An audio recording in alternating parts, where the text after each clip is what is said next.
the stand-in for the DNR guy. So I'm going to do my best to explain some terminology, and it's very complex. I'm not sure that I fully have ever understood it. But there are two key terms that I would want you to understand. And I tried to put this in layman's language because I went out to NR 150, which is the code that the state of Wisconsin lives by, and believe me, it's very complex. But the EIR report is a report that the requester, the developer of the CAFO, had to prepare in order to apply for permits. And so the environmental impact report is that report that describes the effect on the environment as a result of this CAFO that they want to put in. So they have their own hydrologists, engineers, and other experts who are putting that information out there.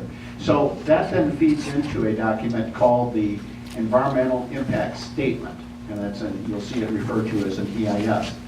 And that's a DNR document. So they use as a baseline the Environmental Impact Report that the developer prepared, and then they modify it. They add to it information that's germane to their purpose, and also they take input from the public to include in that document.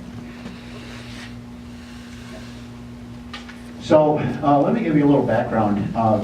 Scott Krug mentioned that this all started back in June of 2012 when the CAFO organization first requested permits.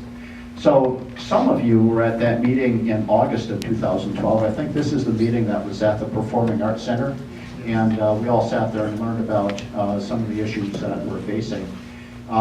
And that was a DNR scoping meeting. And as a result of that meeting, I think I've got the number right, I think there were 47 pounds of information that were provided by the public, primarily Saratoga people, to the DNR to be included in their EIS process. So that process of taking the requester's environmental impact report and then correcting, massaging, adding to it, that's been ongoing since June of 2014. And they're at that point where we're very close to having what they call a completed draft environmental impact statement. And that's the reason why many of us got together and said we need to get this meeting going now. So that takes us up to today. What we know today is that on about 3/1, March 1st of this year, we expect to have that draft EIS presented. And that's the green light then for public review. Once we get our hands on that, we've got 45 days to review that.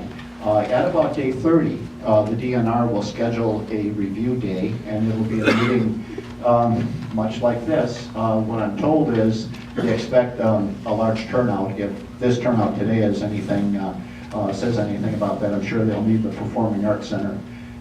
So that public hearing is our ability to provide input to the DNR about our concerns. Many of us have done that already, and I'm sure many of you in the audience have already done that. I recognize some who have. So you have the right to present your concerns at that meeting. You can do it through mail. You can do it through email. Just as Scott Krug suggests, that's a good way to contact. So the DNR then will create that final environmental impact statement using the public input plus any revisions that they've made to the document as a result. And that's presumed to be at the end of that 45-day public review period. So as a timeline for us, March 1st is when we would expect the draft EIS. There will be a 45-day, month-and-a-half review period that takes us into the middle of May, when potentially that EIS could be in a position where the DNR will finish it. Once they have a final EIS signed, the final determinations then could be made on the permits. Click ahead, please. So this is a huge document, and I'm not going to read to you from all of it, but let me just highlight a couple things. The purpose of the environmental impact report, that document that comes from the developer of the CAFO, is to help the DNR develop their EIS. And it's a comprehensive description of the proposed project, reasonable alternatives, and then the present environmental conditions, and then the anticipated changes in the environment as a result of that CAFO being put in. Next, please. So that then leads us to the environmental impact statement. So its purpose is to inform decision makers and the public of the anticipated effects on the quality of the human environment and alternatives. And this wording is a little tricky, and so I'm going to take a few minutes with it. But it does not compel a particular decision by the agency or prevent the agency from concluding that other values outweigh the environmental consequences. The way I understand this, somebody correct me if I'm wrong, is that it says, regardless of any damage to our environment, they may make a decision to go ahead with this CAFO and grant the permits. So the intent is to consider the proposed action of a project, the alternatives, and the anticipated environmental effects in a dispassionate manner, and may not advocate a particular position about a proposed action or project. And I will tell you that I've had some confidential conversations with some of the DNR people who I respect greatly, who have said, I feel for you, but understand that when that decision is made, it is not a decision that's made based upon how somebody feels about whether it's a good thing. He said, we will follow the guidelines of the laws that are in place, and that's how that decision will be made. So, and that's concerning to me, it should be for anybody, but the EIS is an informational document meant to provide decision makers the necessary information and for the public to have an opportunity to comment. So that's a very important document for us. But the other key here is it is not a decision document. I mean, the very fact that they complete this EIS doesn't mean that that's a yay or nay regarding the CAFO. All it is a document that provides information to us and for them, and then they'll make their decisions based on that. Next slide, please.